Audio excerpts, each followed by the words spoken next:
Hello, friends. I'm Ashish Darbari, founder and CEO of Aximize. To our new listeners, welcome to our old ones. Welcome back. Today, I've got a real treat for you. We are closing the end of the year. We are already in December, and I have managed to persuade a very busy man to give me some time to talk about security. Yes, friends, we have today in-house Jason Oberg. If I may say, Dr. Jason Oberg, because he's actually a PhD, and it's going to be a great chat today. So welcome, Jason. How are you? Doing great. Thanks, Ashish, for having me. Oh, no, it's great. So Jason, my friends, is now a CTO at Tortuga Logic, but he's actually a founder and former CEO of Tortuga Logic. So Tortuga has a new CEO now, and Jason has moved back to the CTO role. So exciting times, Jason, hey? Yep. So, hey, before we talk about the fascinating things you guys are doing, I would like you to share a bit on your journey, where you were born, how did you get into science and engineering, and how exactly did you end up doing cybersecurity? Yeah, no, so it's an interesting background, right? Interesting story, and getting into cybersecurity was kind of an accident. But to kind of start at the beginning, I was actually born and raised in Hawaii. So my parents were big surfers, so they moved there when they were a lot younger, and went to college at undergraduate in UC Santa Barbara, University of California, Santa Barbara. Following that, I had met my PhD advisor there, as well as my I would say co-advisor. Who ended up both being founders of Tortuga Logic. This is Tim Sherwood, who's still at UC Santa Barbara, and Ryan Kastner, who's now at UC San Diego. And following graduating, Ryan persuaded me to go do a PhD with him. And so I joined Ryan down there at UCSD and really got involved in security there somewhat by accident, because, for folks that have gone through a PhD program, you basically work on problems that are academically interesting, that have really no necessarily any commercial viability or even a clear path. It's more of just, this is a hard problem. Mm-hmm. And we just saw this kind of gap in the way that security is being addressed in hardware, and really looking at ways of building security foundationally into systems. And so I really got, involved in this space somewhat by accident, just because it was an interesting topic. And it had a really interesting intersection of my background from undergraduate, which was a lot more on embedded systems and hardware design, and then, into intersecting that into security. So really kind of, like I said, jumped into it by accident. And then, coming into the company, it was really, as we started doing the research in the space, we started seeing a lot more hardware vulnerabilities popping up. We started seeing a lot more industry interest. Some of the large semiconductor companies were forming security initiatives. Intel, for example, was forming a centralized security team. They were funding a lot of research. And so we saw it as a good opportunity to start the company. And so this was around 2014 or so, when I defended my dissertation, and we went on our journey. So this is fantastic. I mean, to be born in Hawaii and actually think about getting a PhD, I've never been to Hawaii, but I can only think of beaches and nice weather in Hawaii, right? So to actually move out of that and then get into computer science, then all the way to a PhD. But actually, what I find quite interesting is that soon after PhD, you started this company, and you didn't even go and work anywhere, and you built a very successful company. So great stuff. So I remember meeting you many years ago in a DAC. I think you had a booth, and I was with a colleague, and I think I used to work at Imagination Technologies in those days. And I remember meeting you and another colleague of yours, and you had built a little app at the time where you could load designs and do some analysis. And now we are talking in 2020, so I think it was 6-7 years ago, I think it was. So a lot has happened in this 6 years, especially in cybersecurity, which is quite a big area, really. But let's focus on 3 different aspects of it: hardware, software, and systems. So I believe what you're doing right now is addressing the hardware security problem. Am I right in thinking that, or are you also going into software territory? No, that's correct. I think I'd caveat that though with security in general is a system level problem, and so there's a general concept of composability in security, and basically being able to, if you secure two pieces of your system and stitch them together, security doesn't compose that way. So you can't assume that the hardware was secure by itself, the software was secure by itself. Then you stick it together, and now your system is secure. That's not really how it works. Correct. And so, yes, our solutions are really focusing on a lot of the core hardware vulnerabilities, but an exploit at the hardware level actually can cause a system level compromise, and we've seen that for a whole variety of hardware vulnerabilities. And I think that's an important point, because what we're enabling is basically allowing our customers to consider hardware as part of the security analysis, rather than abstracting that away from the analysis, which is what is typically done. No, that's great. So I'm exactly a firm believer in that mindset as well. So we will dive a little bit more deep into the different aspects of security, but I just want to take a step back and ask you, so when Meltdown and Spectre became big news in about January 2018, I think the papers were already there a few months earlier. Do you believe that Meltdown and Spectre was a good thing for the whole community as such, because it has now raised the levels of awareness? And have you personally seen a positive side of it in terms of being able to have a much easier discussion with the hardware designers, etc., and architects about security, whereas previously you would have to sound like an insurance agent, right? Yeah, no, that's exactly right. It's actually kind of funny, because when we formed the company, we saw this wave coming. But as a security company, what you always want to show is, the first deck is the first slide in your presentation is, here's all these hardware vulnerabilities, and right. Then going into how we address them and so on. And a lot of the hardware vulnerabilities when we formed the company were a lot more academic. So there was stuff going on and actually the core of the Meltdown and Spectre attacks were these cache timing side channels, and those types of attacks have been around for years. So the specifics of that aspect were not new to anybody. But I think what really started happening probably around 2015, and then it's been accelerating pretty aggressively. And actually, if you look at the National Vulnerability Database, there's been about an exponential increase in hardware vulnerabilities in the last several years. And so as time went on, we started seeing more and more of these hardware vulnerabilities. And then Meltdown and Spectre came in early 2018, at least the public disclosure. I think it was in January.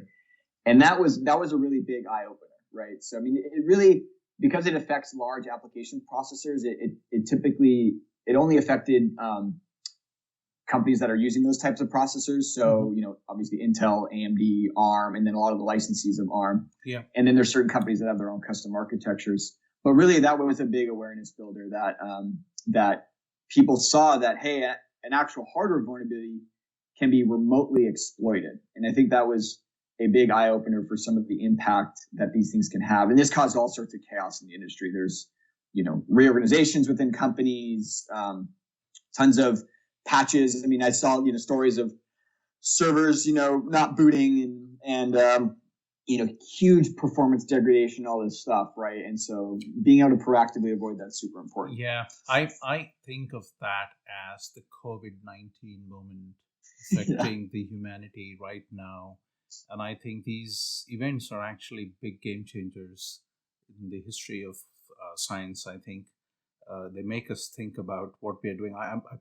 I'm totally agree with you. I think these side channel attacks have been happening for a while, but we just didn't know about them. And it's exactly like how so many infections are there out there, but we don't actually know until they become bigger in magnitude. And suddenly we take notice. So Jason, how do we go about educating ourselves about security? So there is the side channel issue, then there's the hardware root of trust.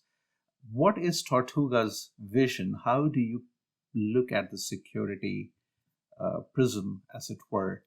What kind of problems do you think are covered or even worth covering, even if you're not covering them now in a solution space? What should we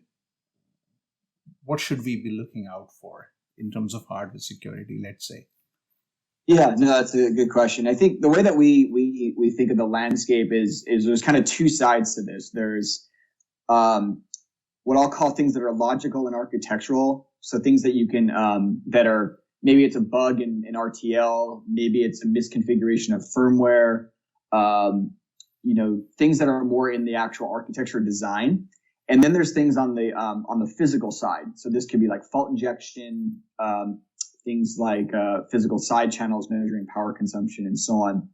And so there's this spectrum, and there's some things that sit in the middle, like external debug and these kind of things. And actually, a really good resource for this is MITRE's. So MITRE is an organization funded by the Department of Homeland Security here in the U.S. And they maintain a common weakness enumeration database. So this is basically a database of common weaknesses, and they just extended that for hardware in February. I see. Of this year. Yeah, and they've had several releases since.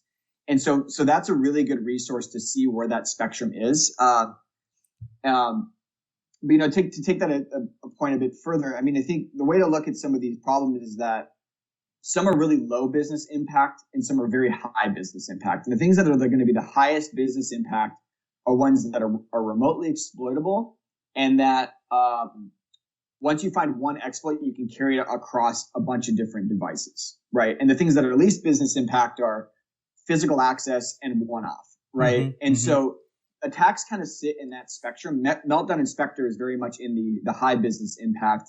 But maybe if you buy one chip and you shoot a laser at it and you flip a bit, but then you have to do that over and over and over, and it was $1 million process, then it's lower business impact. It might be of concern to certain folks within the defense sector, but less so from a commercial, like an IoT chipset or something like that, because there's no one's going to have the resources to do that. Correct.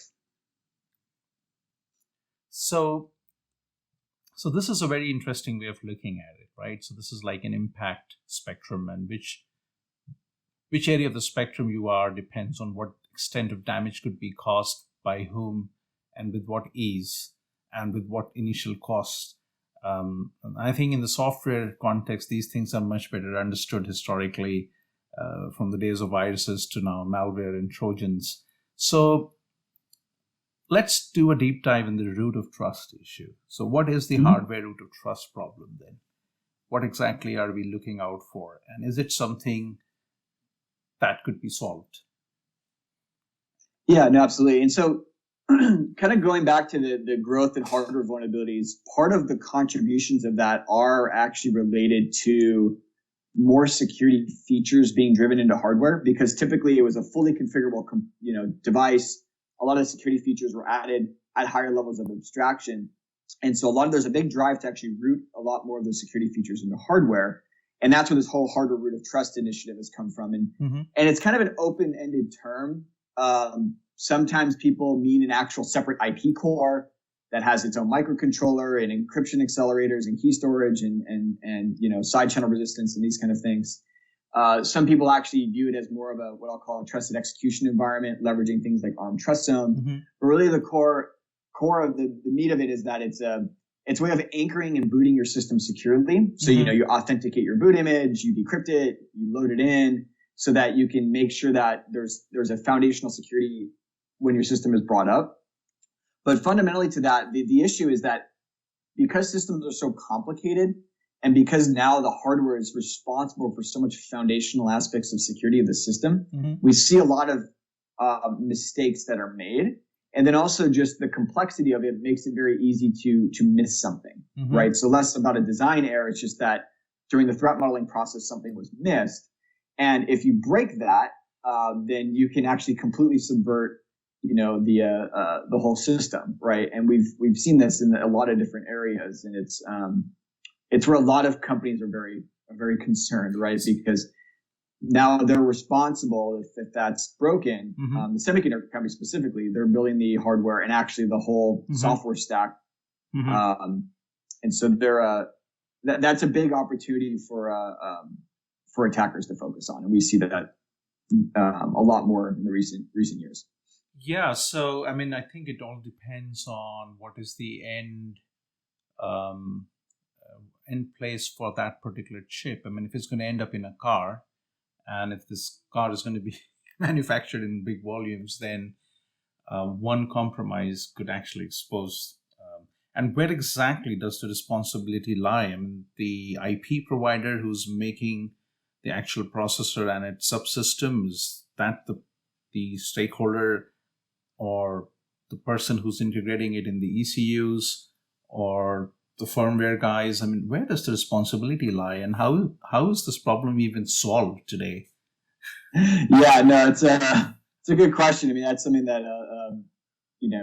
is what we often find is that typically people point the finger at each other in terms of who's responsible, right? Mm-hmm. I think what's been happening, and a trend that is growing here, is that historically the semiconductor companies would say this is, or anybody building silicon would say this is not my problem, right?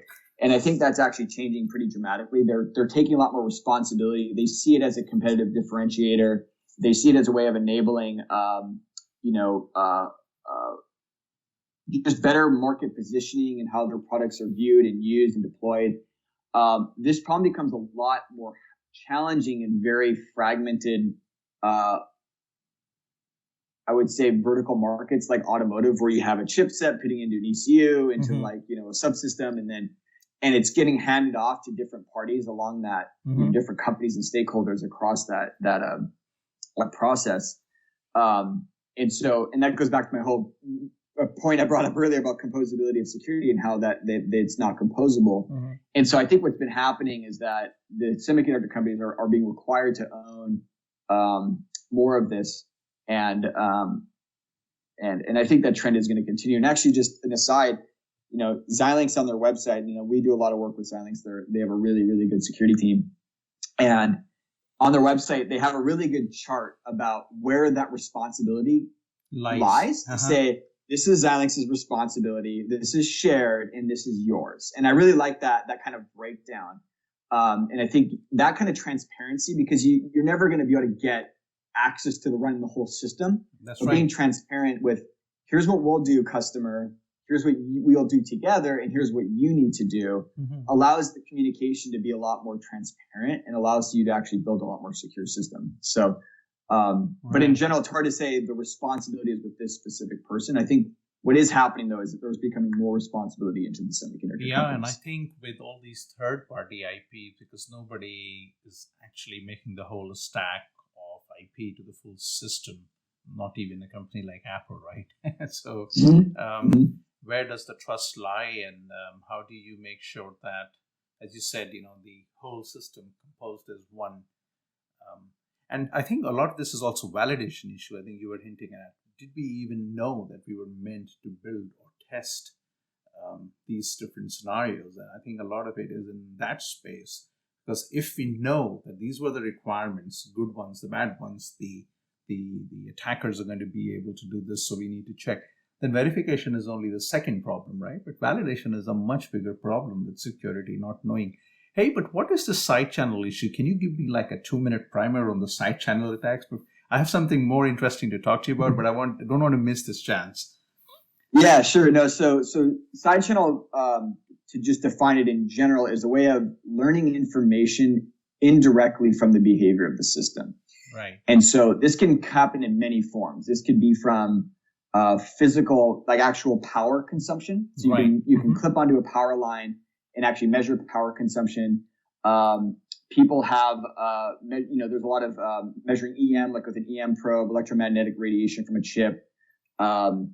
There's actually thermal, and then side channels can take actually various forms. There's attacks that I've seen. One of our partners is a riskier, and they're telling me this story where there was an attack where you can actually they measured the audio of someone putting an actual key, like a physical key, into a lock. And because of the pins and as they drop, they can measure the audio and then completely recreate the actual key, the physical locking key. And it, that's another form of side channel. So it's a way of actually learning information indirectly. In the case of Meltdown and Spectre, the side channel was really around execution time variations due to the actual CPU cache. And so if data is in the cache, it's a fast access. If data is slow or not in the cache, it's a slow access. And that timing difference can actually tell you some information about what's going on. And so that was another form of actual side channel for the system. And so they can take many, many forms. It doesn't have to just be, physical or digital. So let's look at this. So from what I understand, you're offering a simulation and an emulation-based verification solution. And does it mean that it covers root of trust, side channel, and all kinds of security issues? Are you covering every problem under the hood for hardware? Is that right? That all problems are covered? Not currently. So I would say that we're covering, when I was talking about the spectrum of highest impact and lowest business impact. Yeah. We obviously, we're a commercial focused company trying to solve the hardest problems and the ones that are of highest importance. And so we cover a lot more of the highest business impact ones. These are things like Meltdown and Spectre, things related to misconfigurations of roots of trust, things more on the logical architectural side that can be remotely exploited.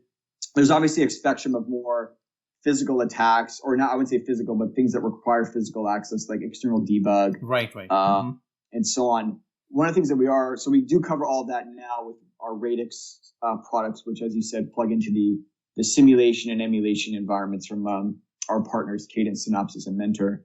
And but we are expanding also into more of the physical domain, right? So like I said, there's a spectrum there. And so we are doing some work that is moving more towards into that domain, but there's it's still preliminary at this point. So I noticed that you have solutions for hardware vendors who are building ARM processors, and I think you've also done some work for ARC architecture. Do you have any idea on, and you can be diplomatic and not give me a straight answer, I'll be happy with that. But, we have the ARM, and then we have the x86, and you have the ARC, and the RISC-V, which is now going to take over the world, right? So in terms of these different processor architectures, do you have any insights on which architectures lend themselves to be more vulnerable or more secure? Any thoughts on that? Yeah, so I think the one thing I'd say is that, obviously those are instruction set architectures, right? So they're really around, they're less around how they're implemented. That's right. And I really think a lot of the security issues are less in the actual architecture. They're more around implementation, right? So Meltdown and Spectre are a good example, because you can build a processor that has an x86 processor or an ARM processor that has no caching and no speculation. It'll be terrible in terms of performance. That's right. But it won't be vulnerable to those. That's right. Those exploits. Yeah. And so I think it's less about the architecture, more of the implementation. But that said, I think, if you look at some of the IP vendors, their whole business model is to deliver kind of shrink wrapped IP that is configurable, right? And so I think by nature there's a lot more. I guess I'd say, there's a lot more organized structure around how that's delivered. Because if you're buying an actual physical piece of silicon, you don't care about the internals and how it was built. But if you're actually building your own system, your own SoC, and you're going to license something from Synopsys with ARC or from ARM, there's going to be a lot of well-defined interfaces around that processor core, right? And I think that so that may lend itself a bit, and this is the same with RISC-V, where obviously you're going to get a RISC-V core, but it's hard to make a general statement about that. I was thinking of, like ARM Trust Zone, right, is something that has been developed with security in mind.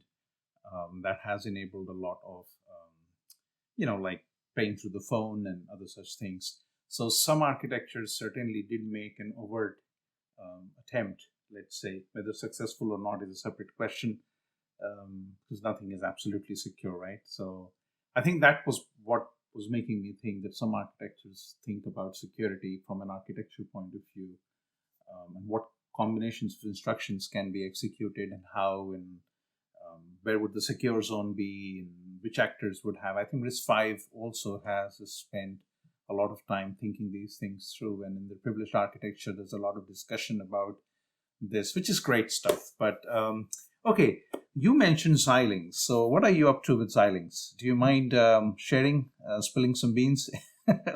So So we actually have a lot more resources on the work we've done. We have a webinar on our website that folks can check out. But we did a lot of work with them. With our Radix products on the root of trust, right? So obviously, I mentioned them already about how they have a really good security strategy in terms of how they're focusing on this really good transparency with the customers, what they're responsible, and so on. And obviously, one of the things they are responsible for, and I'm not saying anything that's it's on their website, you can go see this, is that they're responsible for all aspects of the actual device. So how the part boots, how it's loading the customer's bit stream, how it's decrypting the bit stream, authenticating it, all this stuff, right? And so because of that, they're obviously very concerned that they get all that right, because they are acknowledging that it's their responsibility.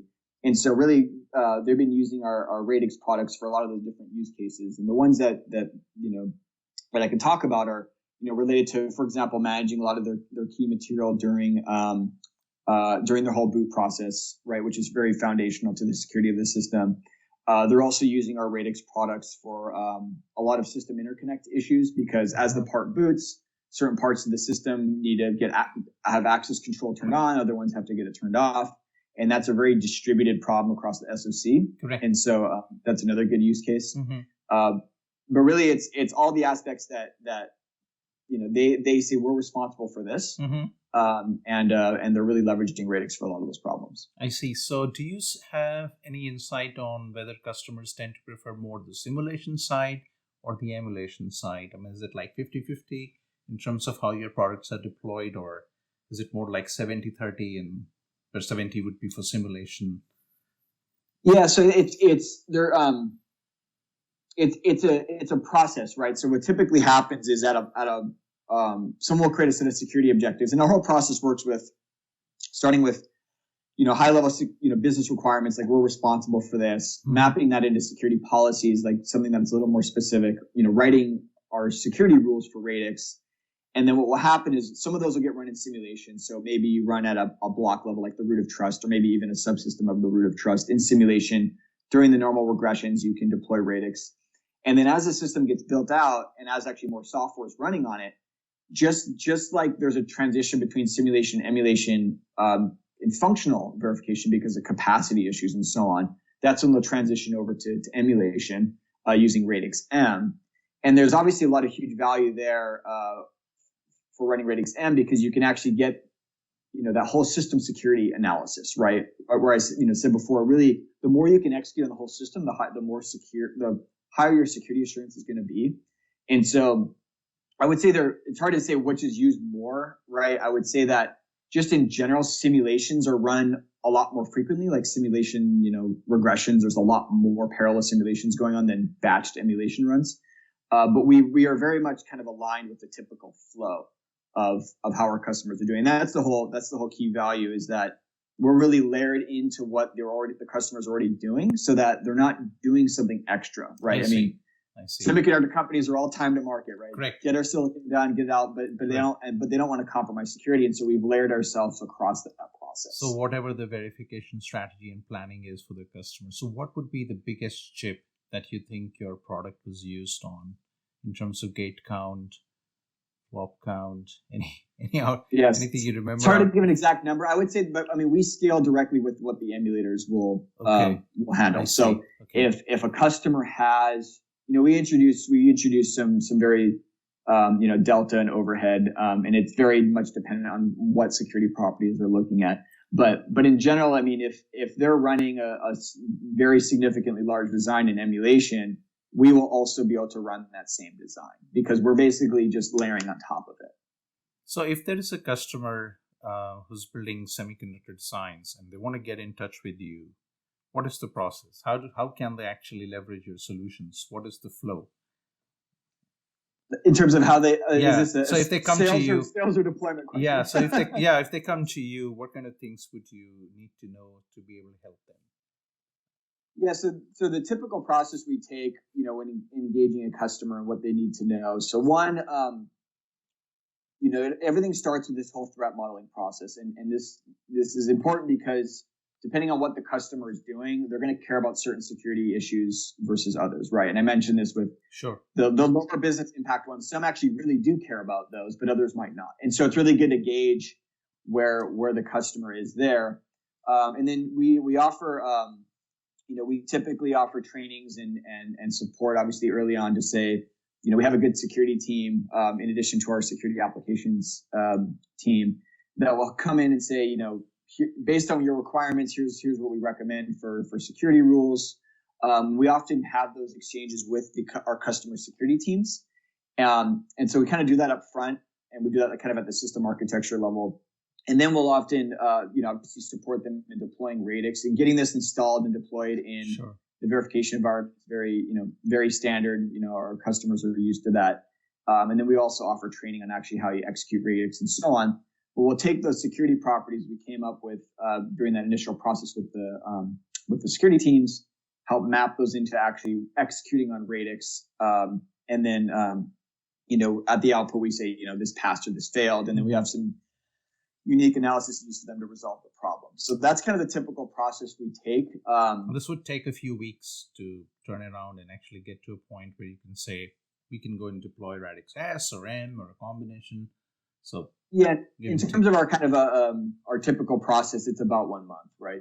And this has taken various forms. Sometimes our team is more involved. Sometimes our customers have a lot of sophistication. They will be happy to have they have a security team. They know what they want to do. Sure. We'll have this conversation and support them. Other customers are not at that level, and we are more involved in it. So there's a spectrum, but typically these are about 1 month type of projects. So, hey, I didn't realize it's already half an hour talking to you, and I know you're quite busy. So let me wrap up the chat today, but I need to carry on this conversation with you another day, because I want to come back and ask you why you're not using formal for security. But we'll come back to it in a second. But tell me, if a listener today listening to our chat wanted to take away 5 tips, and is a young, college graduate like you and I were at some point, I think you're still young, but not graduates anymore. If they wanted to take some tips on how to get a career started in hardware, cybersecurity, what would be your tips? What should they do? What kind of courses they should take? What kind of things they should build in projects? Anything that an expert like you would advise. Yeah, no. So that's a good question. I think what has been happening. So certain universities actually are having hardware security courses. So I think, obviously leveraging those if you're in such a university. I think in general, really understanding it's, they're kind of 2 unique fields. So I think if you really want to get involved in hardware security, taking classes, that are hardware design related, Verilog, VHDL, verification environments, such things.